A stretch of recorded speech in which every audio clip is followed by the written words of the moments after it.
first got into developer advocacy, at the time it was called tech evangelism, it seemed like kind of a dream job where I could just blab about tech without being 100% responsible for it. What I love most about my job is essentially that. It is extremely dynamic, dealing with hard challenges almost every day.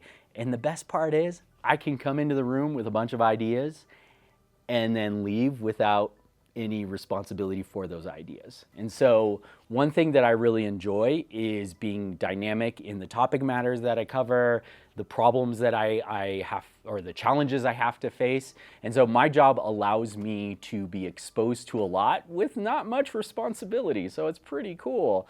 But I want to say more generally, I just like helping developers be successful. A lot of times I've said that I'm a bad coder turned advocate, which is mostly true. I wasn't an awful coder, but I love software development. I love the software development lifecycle, and I get to talk about it. I get to talk about it all day long and without creating a lot of bugs and poor quality code.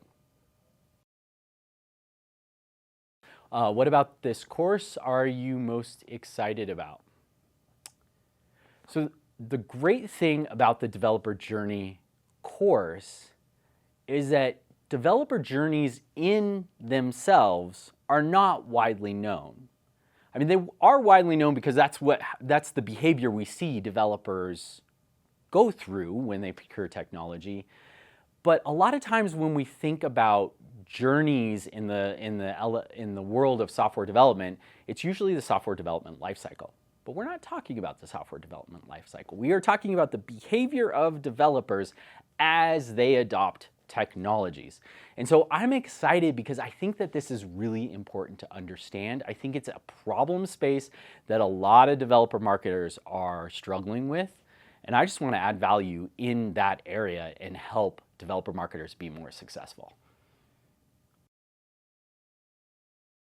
So in the developer journey course, what we are addressing is that developers are coming to vendors with different mindsets, with different challenges, with different concerns based on where they are in their adoption journey. And so what we're doing is making sure that developer marketers have that in the back of their mind when they are thinking about what sort of content they want to create and put in front of developers for them to be successful. Now, it's not entirely unique how developers buy, but it is predicated on subject matter expertise. It is predicated on domain expertise. And so this course is helping developer marketers understand where they need to get help, where they need to incorporate special information or special knowledge that they may not have themselves, where they need to collaborate internally to make developers successful in becoming aware, procuring, and using developer-facing technologies. So what's really interesting about the history of developer relations and the history of tech evangelism is it was a role that really came out of necessity. What was the necessity? Tech companies at the time, developer-first tech companies at the time, were finding that traditional support, traditional sales, traditional marketing were not working for developer audiences. They just were not resonating with the content that was coming out because at that time it was new to a lot of people and they were approaching it in a very traditional sales and marketing way. But then they discovered what was becoming interesting was this more organic, genuine approach to developers. And so the background I bring is that I was a developer.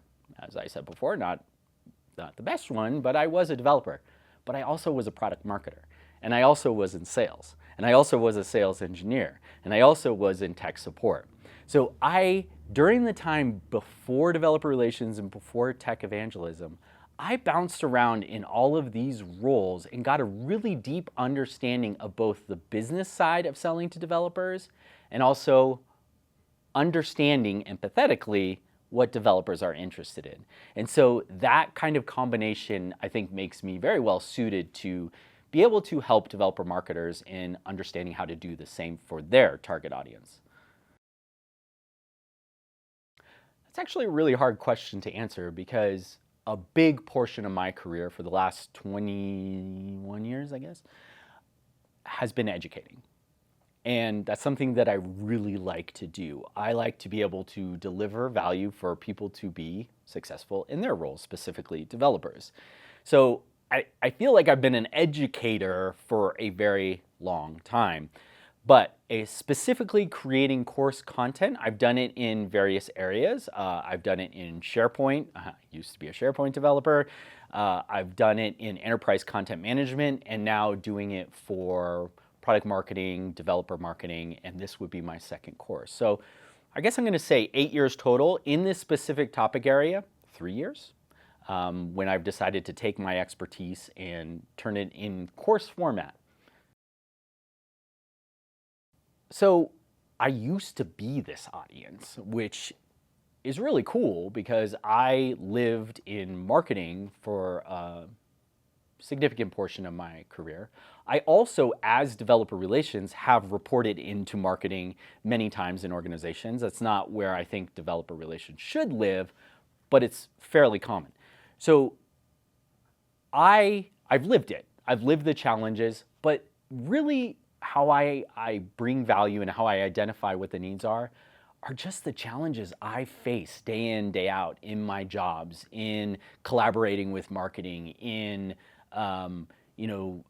developing personas and understanding personas and determining metrics and all this stuff. Everything that I've struggled with in my career, I know is good material for a course. They say you want to become an expert, teach, and yeah, that's what I'm doing. It helps me too. So thank you for giving me the chance to do that.